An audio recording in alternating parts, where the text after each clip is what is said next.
parti pour un nouveau numéro de l'émission Sport Web sur vos antennes. Bienvenue à tous et à toutes. Au menu de notre émission de ce jour, nous avons parlé du départ annoncé, en tout cas, il est poussé à la porte de l'international congolais, capitaine de Léopard. En tout cas, le nouvel entraîneur de Marseille ne fait plus de lui.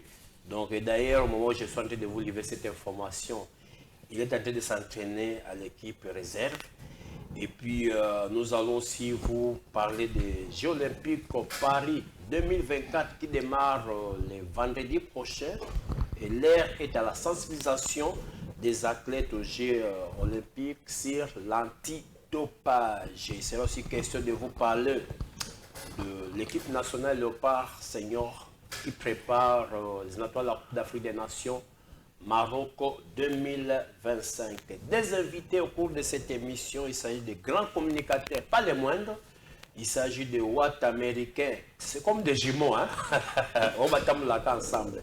Watt américain et puis Watt Ngumbi, à qui je dis bienvenue, bon dimanche. Bon dimanche, mon frère de tous les temps. Olivier Mbouilou, bon dimanche, naba audité et naba landino. Oh, ils ont radio T. Oh, yo mi radio T mikolo. Vraiment, vraiment. Oh, ils ont hein? Émission, oh, ils ont parlé. Oh, c'est ce qu'on est qui a donc.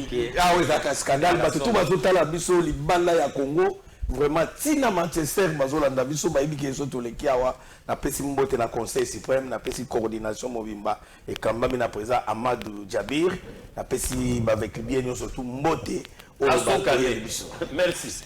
Alors, nous avons notre ami, lui s'appelle Watt américain. Watt, voilà. Les deux jumeaux.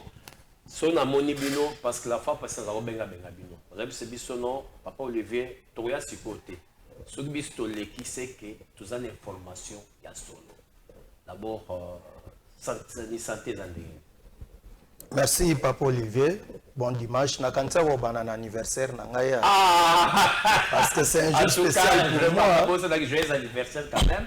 Na souka tombé toyembe la yo, so ta permettre. Merci beaucoup Papa Olivier. Taba avec lui bazo tala bina minute taba moni bino ba puis déjà que bazo nouvelle parce que même que vite amoulo ils allaient tout fait tout flamme. Quand nous lobby tout fait tout flamme avec l'arrivée du président Amadou Djabi, l'homme du moment, l'homme le plus parlé en Afrique, dans le monde, partout le président Amadou Djabi Babi Yende, l'homme du moment, Mercato et l'équipe n'a vite à nulle part ailleurs. Nulle part ailleurs. Donc par cette occasion, on a profité de la Sambote vraiment à Bampakanyos tout. Donc beaucoup de respect dans Bampakanyos tout au comité suprême. Beaucoup de respect dans les dirigeants tout il y a avec club.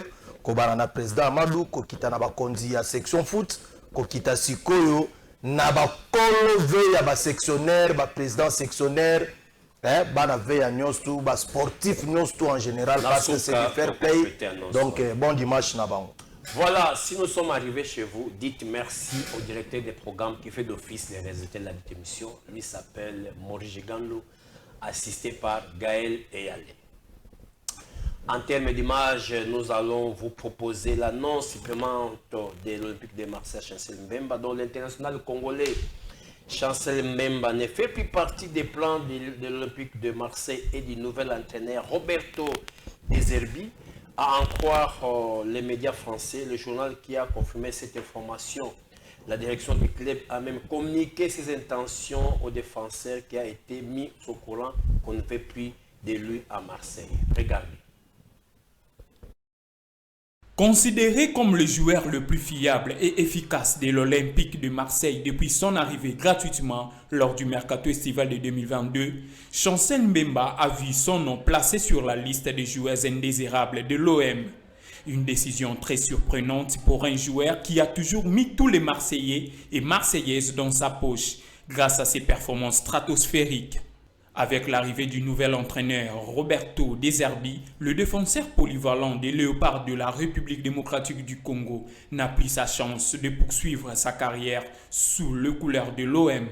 À en croire le média français La Provence qui a livré cette information dans son édition du dimanche 14 juillet, l'international congolais fait partie des joueurs dont la direction du club souhaite se séparer dans les semaines à venir. La même source ajoute que le club a même communiqué ses intentions au joueur qui a donc été mis au courant qu'on ne veut plus de lui à Marseille alors qu'il lui reste une saison de plus pour honorer son contrat. Le Congolais a été mis à l'écart du groupe par le technicien italien. Il n'a pas été convoité aux séances tactiques mises en place par l'entraîneur, mais il participe à d'autres types de séances avec le reste du groupe dans lequel il a été placé dans l'entente d'un nouveau club se manifeste pour ses services. Déjà vomi par son club, le Léopard est intéressé en Arabie Saoudite. Les champions de Saudi Pro League Al Hilal comptent le recruter. L'Olympique de Marseille espère recevoir les offres saoudiennes le plus vite possible afin de pouvoir renforcer son effectif avec des joueurs répondant aux critères de l'ancien entraîneur de Brighton.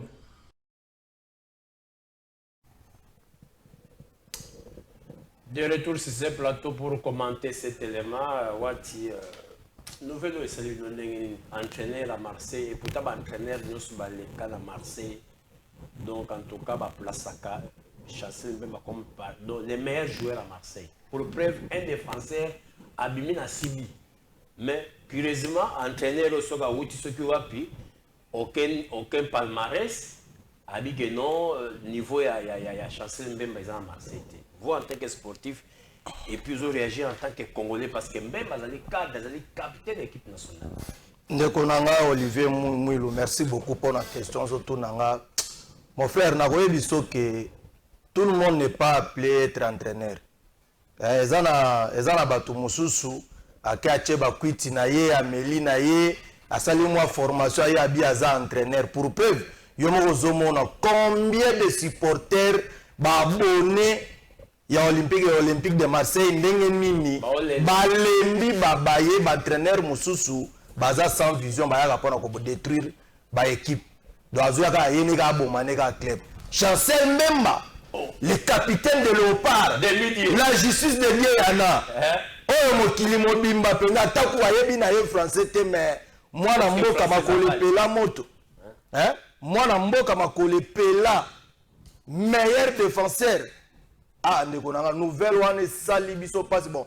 Kobo ça n'a été que le racisme toujours existe hein. Ouais. Pas na ba. Peut-être et le quoi mais les médias et le bel ya ndenge mususu. Donc il faut que yeba que biso ba africain so to mi pesi ba alerte donc mundele ba yebi que biso ne to cha bango po biso ne to poussa bango to sala bango bazala bazamba noir boni voilà biso ne to sala ke bango bazala mais ozomona mundele alati moi veste ndenge papa libi alati veste na yeboye ale atomboli mapeka mimono ndire yende coupe ni ya ko pesa wana oui na mono za méchant ako Marseille oui ndeko nanga Olivier Mbouilo ngai autant l'entraîneur à Marseille ou à Marseille babilo wasali ba sentiment yenango ngai en tant que Congolais de père et de mère azan de ko Chancel Mbemba en tant que chef coutumier na laquelle mabe aussi ça nete entraîneur benga lo yenga yenango bako benga na biloko babisiko akoti elingi ete bako benga ne kana ba supporter ba réclamer Chancel Mbemba tikala de midi hein Chancel Mbemba aza complexité. Est-ce que pendant la minute on a balle chassé Mbemba Azo mérite bête sur la Marseille? Non, jamais. Va qu'il y a Barcelone, va qu'il y a Real, va qu'il y a grand club. En plus, et là ko ba supporter ya Marseille basali le kola batumbo kité ba mpesi entraîneur. Voilà, to aller à Marseille wana. Auri c'est qui t'a pas. Kita park to aller. Voilà. Supporter belé ba longwe na bango na ba page à Marseille ba longwe ba baye. Parce que on dit qu'entraîneur on a aventuré. Azan est entraîneur t'es pas Olivier. Un mercenaire. Un mercenaire, c'était la aventure. On va prendre le deuxième élément de cette émission. Il s'agit de la sensibilisation dont les athlètes sont sensibilisés sur l'antidopage avant les Jeux Olympiques Paris 2024. C'était en tout cas, cette rencontre était au sens du responsable du comité national antidopage dirigé par le docteur René Nguiebe Mobiala. Ces retrouvailles s'est déroulé, c'était hier samedi au gymnase du stade de Marty. Reportage de nos amis de la communication du comité olympique congolais. Il s'agit de Papi Katassi et notre frère Rigo Moulopo.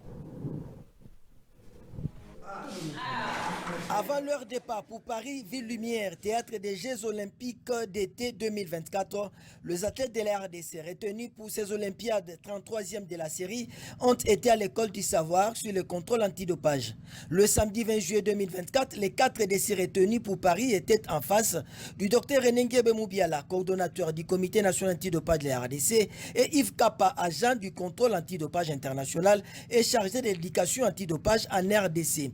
Vous pouvez être contrôlé à tout moment, autant de fois que ça peut se faire. Marcella va vous contrôler 150 fois, alors que Brigitte va contrôler à Tambala. Parce qu'il y a plusieurs paramètres qui rentrent en ligne de compte. Les causes à la tirage au sort, les causes à la pour une raison précise. Tout ça, ça fait partie. Il n'y a pas d'attribution. Et en termes d'enregistrement, ma dirigeant à Bino, il y a ma fédération, il y a ma club, il y a ma nani, ma coach, il y a bien que le premier élément, ils allaient enregistrer. Une rencontre avec les athlètes riche en conseils qui a permis à nos athlètes de savoir un peu plus sur le système d'enregistrement de l'athlète, la liste des interdictions et surtout la procédure de contrôle. L'Agence mondiale antidopage veut que les sports soient en équité et égalité. Le fait de recourir aux substances interdites pour accroître ses performances est une tricherie et les conséquences sont graves, surtout pour la carrière de l'athlète. Les messages du comité national antidopage de la RDC étaient très clairs. Ils doivent savoir qu'est-ce qu'ils doivent prendre et qu'est-ce qu'ils ne doivent pas prendre.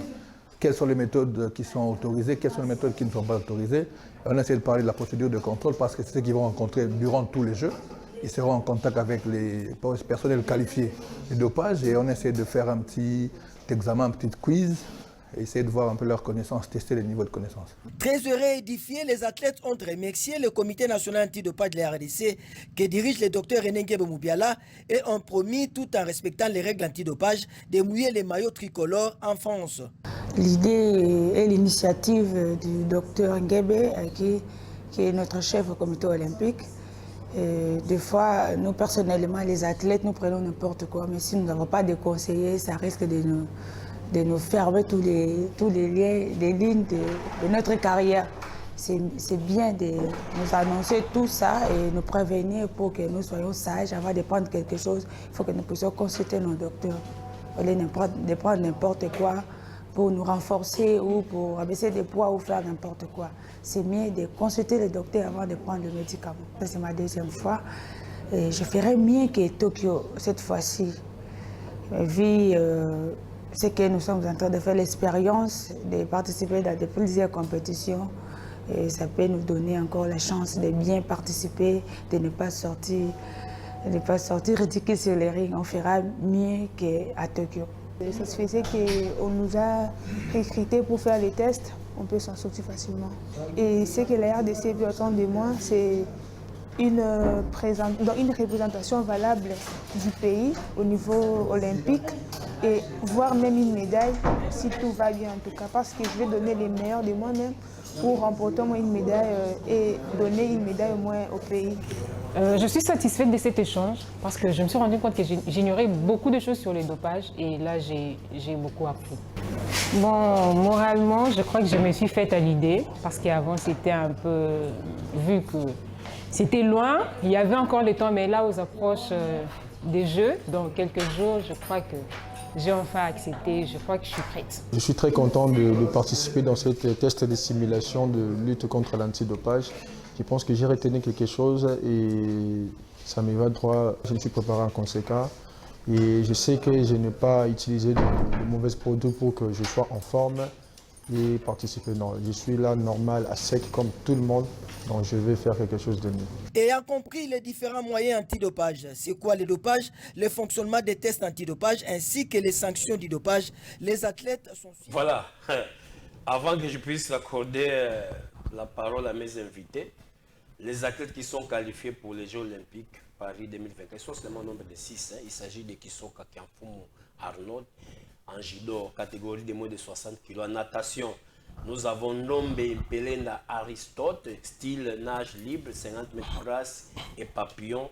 Et puis nous avons Miancia Di Polo Divine, style nage libre, 50 mètres. Et puis en boxe, nous avons Marcela Sakobi, catégorie plume, moins de 57 kg, avec un très bon palmarès. Et puis nous avons Bambi, Chezi, Brigitte, Kaderu, Walter. Alors, si athlètes pour un grand pays, la RDC, quelles sont les chances des athlètes congolais dans les Jeux olympiques Paris 2024? Oui, Papa Olivier, au moni Jeux olympiques Paris ozobenga wana ezali pana kwanga te kuna ba okutana na ba athlète ya ndenge na ndenge ya monde. On va se préparer bien. Mais mutuna na ngai question na nga naza kotuna neta epa na biso na Congo a préparation ngo basala ngo esikani. Bon, nous avons un stade de martyrs, stade de martyrs toza penelanga na poussière na salito eza na stade de martyrs. Et bah les même médaille. Médaille nini bakoya na yango? Médaille nini ba condition nini ba se préparer exactement na kati ya stade de martyrs. Baninga lelo ba ke ba payer belé ba mesana déjà na malili na climatisation ya mboka po ava ba kota na masolo wana. Ba lelo cha ba ngoma musuma wana za malili boye athlète ata za na talent bani ko lenga bani ko trembler. Il faut que bango que sport wana pas na biso malgré que c'est banda mais za la penda na plerté ya ba te belé kutu ba yeba te que sport wana existaka. Mais si ko yo préparation ya malonge zalité Boko luka medani ne ya bon na ebite financièrement est-ce que bache bango à l'aise est-ce que babongisi ma rapport abi ke mbongo ko bima pora bango mais peut-être pe bango zope le côté ah lokola bato ba mesana na bango ko yiba mbonga mboka mutotuna bango azate ça plaignant c'est là où nous craignons est-ce que ndenge ba préparer un stade de martyrs est-ce que moi chance à médaille ezali na leka kawana na ke komona bango ba telimi am komusu ba telimi singa ba ebisinga ke no bazo préparer wana bana bazo préparer Jeux olympiques 2024 na Paris.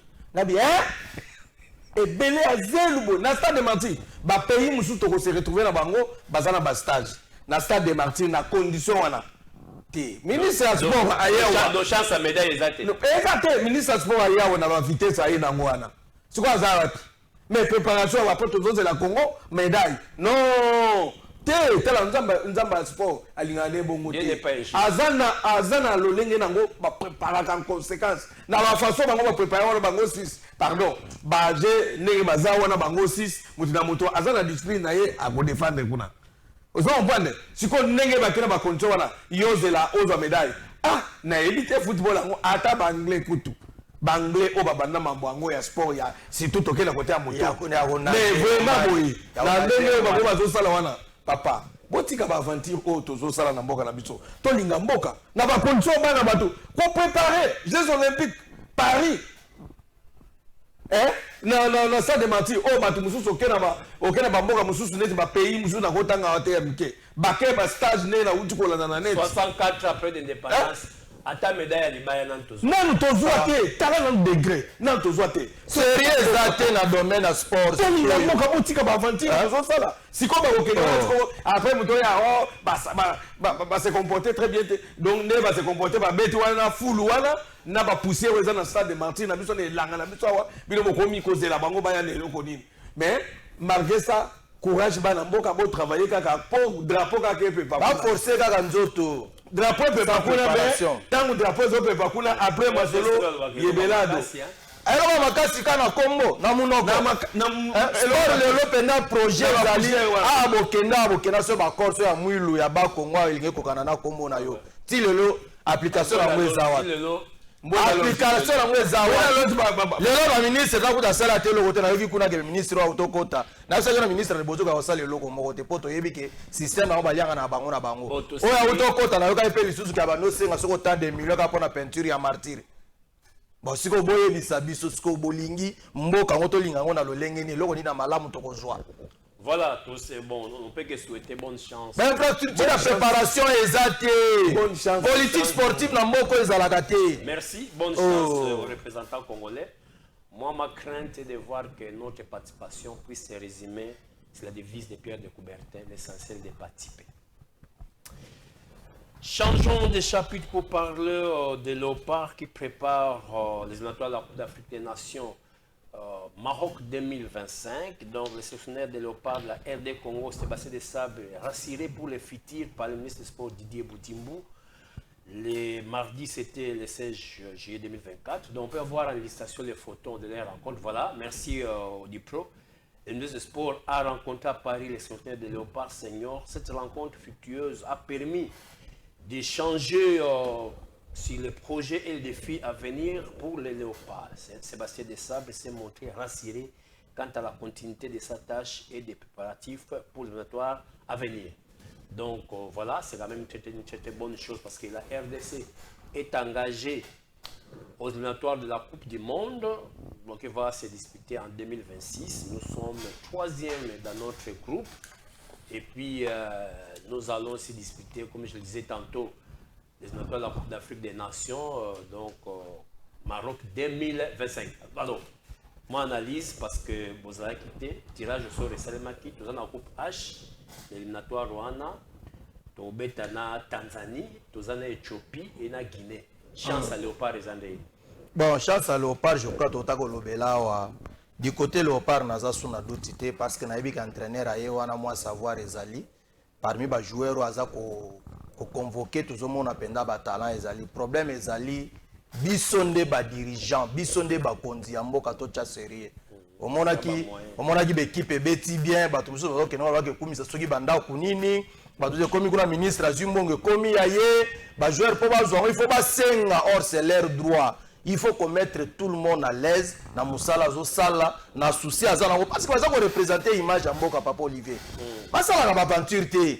Musala no se mérite ka li foot nango, batika bathlète ba joueur, entraîneur, à ça la vision aye, ba signer ce contrat bonné du forme pour avoir contrat renouvellement contrat entraîneur et boti ba makele le belé ba ba pire ba petit ba douana ba ministère ba lingaka ba entraîneur ba lingaya wana po ba lia ka bien azala ka toujours retrouver na kata fait ya voyage tout ça mais mboke lingi biloko modèle wana te biso wande to za ba sportif et secondaire za la victoire mukona sur Léopard c'est le sport qui nous réunit tous mboka mobimba to se retrouver na sima sport yango moni mutu nyosa linga ke no postuler mutu nyosa linga ya na tête ya mboka akomoya kokosa na ba don net biso bakosa biso na vita na mazembe na pardon vita ima na bakosa biso ba bisawa bakosa biso ba biske no to kozwa ba bis tout ça mais ti lelo to zwa pe ata bisango pété donc c'est-à-dire pour na nini ba yebika ke no public wana so ba manipuler yango et ko pesa honneur na club na bango ba ko pesa ba po ba bike to ko se retrouver na simana mais sport les loka ko sangana na ngote va faire signer entraîneur contrat à bonne et du forme à sala musala na ye amerita ka pe mbongo na ye yango likama mingo ko sila ka te na moko. Voilà what Sabiso chance à Léopard les années pour na éliminatoire tozana Tanzanie tozana Éthiopie na Guinée entraîneur bazolo ba fort peut-être beta qui est na Côte d'Ivoire mazo connaît toujours Koloba. Oui Koloba ezana un problème te mon adversaire nous attaque aussi Rwanda attaque aussi Ouganda attaque aussi Congo Brazzaville baloba kaka sukanango Congo Brazzaville tozo beta na ye ezaki na demi azomene biso 2-0 boye na ya Flora Ibenge sukanango bazwa kini baloba kaka tangola ba ebine bafuka makaba baloba kaka mais entraîner wan to uti ko beta ye ndenge to beta ki wana ko muke to ko beta ye mais toza na confiance na staff technique et surtout de Sabre to moni mambo simbi pour depuis ya Flora kendeki o moni ka ndeba lika ki wana lokola ba sombo bangulu mulongo ba kokite mais de ça brailler quand même vraiment tout le monde quand même ça va ba pesa contrat ba tia sérieux na kati pe eloko to kosenga na Conor pe na ministère ya sport vraiment surtout na Conor binonde ba konzi oyo lisu ya FIFA bo tia sérieux pe l'équipe nationale tango voyage ka botala ka banani sengeli ba voyage ka wana to suduka ka bo lo wale za débat mususu alors na minute oyo avant to senga élément suka to lo bela na vita po na minute to ba vécu basé belé bazolanda bi tamba moni bino ba yebike be formation ya solo alors nouvelle ligne ba vécu bien vous s'attendre passage na bino awa na Congo télévision information ni yango bon meli parce que vous allez un grand communicateur et vous êtes reconnu officiellement dans le comité de direction avec lui. Oui, nous avons été nommés. Si les autres continuent à faire musala wana pour nous satisfaire avec les biens et puis biso moko pe lisu toza ba avec les autres sala ngo pour na souci ya club na biso club ezala toujours en forme. On moni que saison ici là qui toza ba difficulté belé na lina foot des grands tokiti na Coupe du Congo. Tozu titre à Coupe du Congo. Merci beaucoup na chef de l'État, ya Fati Beton. Merci mon Kondamboka. Hein? Pour assister à la finale. Ah, non, eza coupe ya mboka.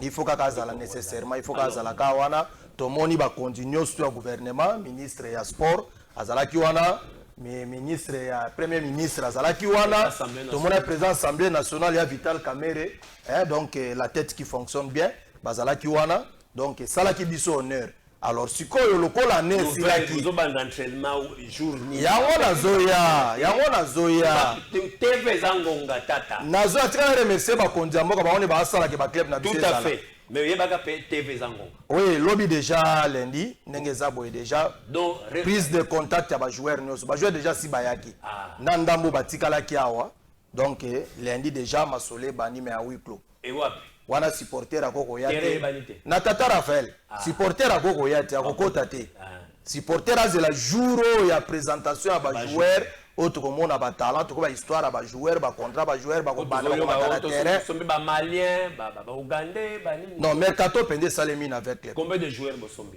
wana ezana no secret biso to ko annoncer ngote centre ba dirigeant ba sala nano annonce wana yango vérité wana nyos tout ba ko ya oyeba le 28 bo sombe pe bo remercier mosusu d'ailleurs to sombi omoni que joueur nyos batala la performance na ye ya contrat si ça tient aux apena meilleur au tikali soto moni pe que non moi moke niveau ezate bon toko prêter que ne koko lisabale na musika ba mususu pe toko libérer akoma libre club to akozwa bazaka ba joueur mais quand même bazaki pena chance pena te ya ko l'acception to zako zela na kati avec club alors what oui avec ça parce que année passée année ozaki kolela na kolela bazaki desi donc vite pena mboa eza monde bal ezala nango bongo moko pe Barça ba Real ekitaka nango e mataka eza bal monde bal eza bongo soki oyebi soki oyebi te il faut ko sala effort oyeba uyeloko to yeli lelo awa to ekobeta sete to ko benga ba avec bien na ba avec bien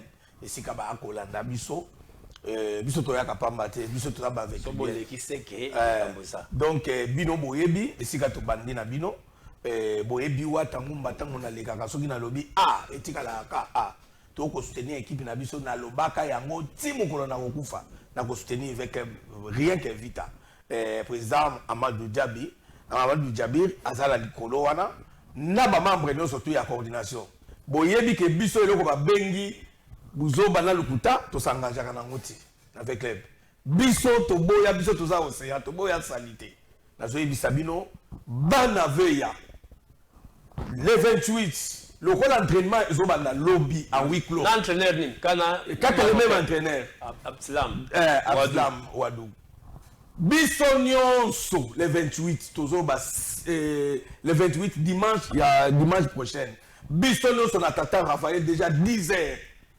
ndenge pe mondo de pesama qui va présent sectionnaire avec club base et ba kolo équipe ezalaka ba sectionnaire OK tozali na zalaka fier na l'équipe be étape nyonso surtout tina esika na zali lelo na za sectionnaire na ko senga bino si ordre ya numéro 1 avec club président Amadou Djabir na ba continuer surtout avec club section foot ba présent batanga kombote tokena ye moko honorable président mwana mboka Losako ya yo ya mwana bon retour na Kinshasa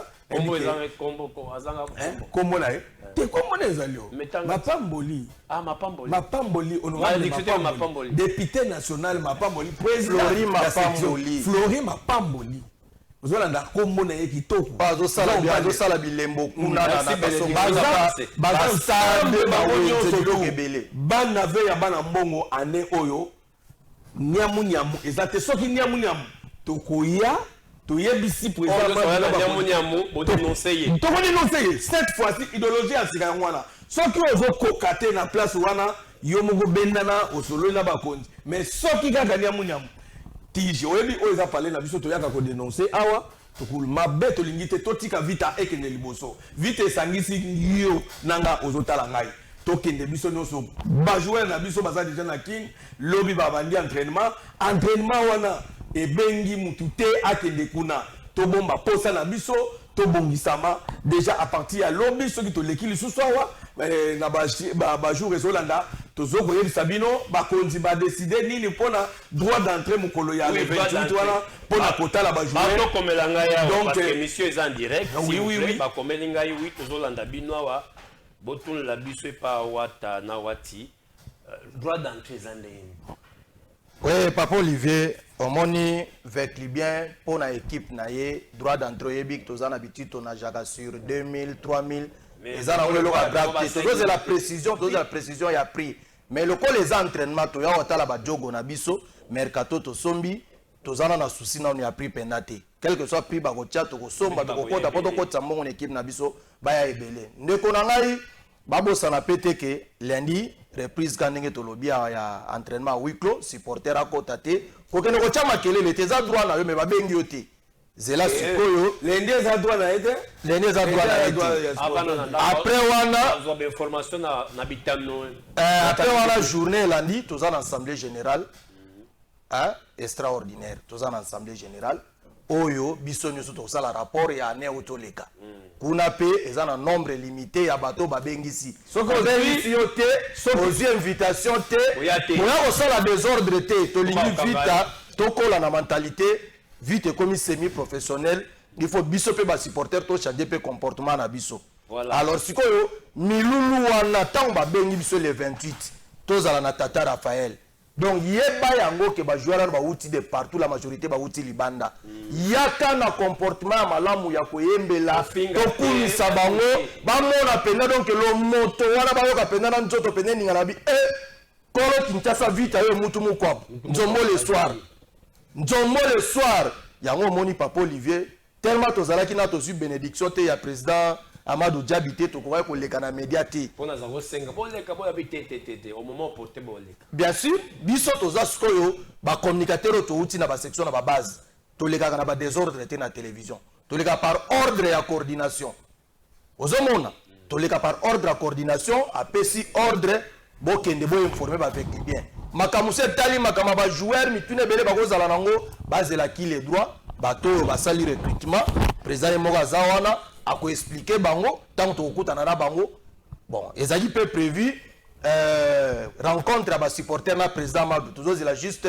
confirmation tout à fait mais ça me dit jusqu'à un moment toujours loba mais erna jour na ebanité non jour ezanango après le 22 le 23 ça voilà sauf imprévu papa Olivier na ngina martelé loko moko alobia yo supporter avec club tant aux ya dimanche le 28 na stade Tata Raphaël kozanga kosal koya na drapeau ya couleur na yote tango zokota na stade place oyo vandi wana soko moni mutu alingi ayeba nzembo ya mabe alingi atumola mutu na ndenge mabe bo récupérer ye bo livrer ye na sécurité avec club wana toke komona mbala moko patron ya sécurité avec club DT Tyson na ba membre nyonso tu ya sécurité mayele bidon to ba mettre pakebo pe ba kozala wana ba mettre belé ba kozala wana bo simba na main dans la main biso nyonso pauvre club comme semi professionnel et ça mentalité ya yo na ya échanger pour to kene liboso comme na souka mission moi message à souka pour ba avec benos oui moi na les caméras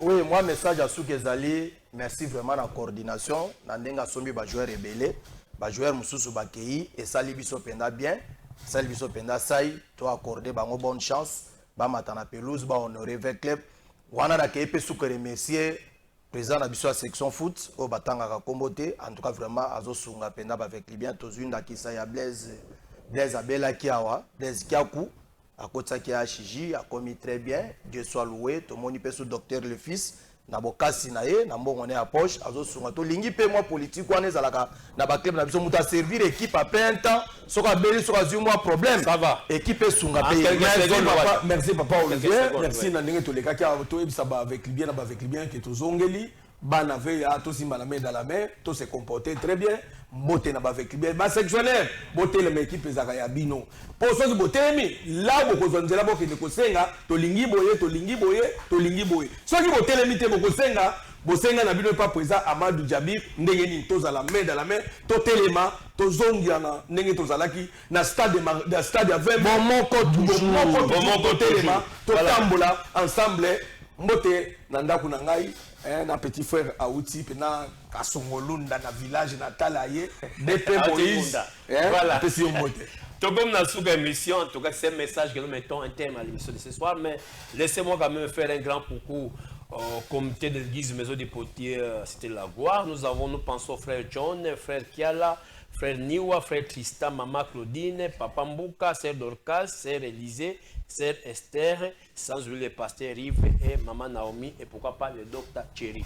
Si vous avez manqué le début de cette émission, en tout cas, la rediff c'est pour ce lundi, au cours de 13h30. Merci en tout cas, Ndeng Boyaki. J'espère que ça besoin de la communiquer. En tout cas, merci à l'ensemble de toute l'équipe qui m'a accompagné ce soir-là. Je pense au directeur des programmes, Maurice Gégan, de nous accorder cet espace et sans oublier le number 1 de Congo Web, la GCD.